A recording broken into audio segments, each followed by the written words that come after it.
త్వత్పాదాంబుజం అర్చయామి పరమం త్వాం చింతయామ్యన్వహం త్వాం ఈశం శరణం వ్రజామి వచసా త్వాం ఏవ యాచే విభో వీక్షాం మే దిశ చాక్షుషీం సకరుణాం దివ్యైశ్చిరం ప్రార్థితాం శంభో లోకగురో మదీయ మనసః సౌఖ్యోపదేశం కురు.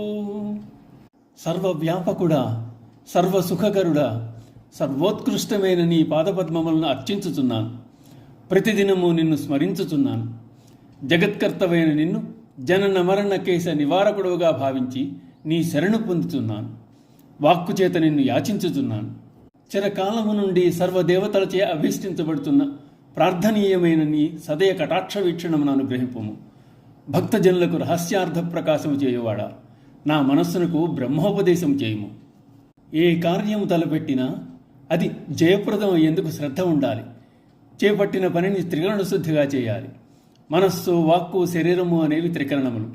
ఈ మూడింటికి శృతి కలిస్తే గాని చేపట్టిన పని విజయవంతం కాదు. చేసేది, చెప్పేది, ఆలోచించేది వేరువేరుగా ఉండకూడదు. భగవదారాధన కూడా అంతే. అందుచేత భగవంతుణ్ణి కరములతో అర్చించాలి, కన్నులతో వీక్షించాలి, వాక్కులతో స్తుతించాలి. అర్చించే సమయంలో మనసు భగవంతునిపై కేంద్రీకృతం కావాలి. పరిపరి విధాల సంచరించే మనసును నియంత్రించగలగాలి. ఏకాగ్రతతో ధ్యానం సాగాలి. కాయక, వాచక, మానసిక కార్యములు మూడు కలిస్తే గాని పూజ సంపూర్ణం కాదు. కాయేన వాచ మనసేంద్రియర్వా, చేసే చేత, పలికే మాట, తలచే బుద్ధి ఆ పరమాత్మ మీదే నిలకడగా ఉండాలి.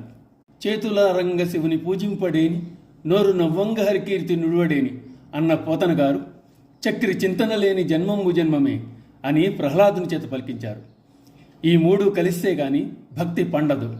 అందుకే శంకర్లు మనస, వాచ, కర్మణ పరమాత్మను చేతులతో స్పృశించి, వాక్కుతో స్తుతించి, మనసుతో ధ్యానించి, దేవతలు కూడా చిరకాలం కోరుకునే పరమేశ్వరుని కరుణాదృష్టి తనపై ప్రసరించాలని అభ్యర్థిస్తున్నారు. ఓం నమః శివాయ.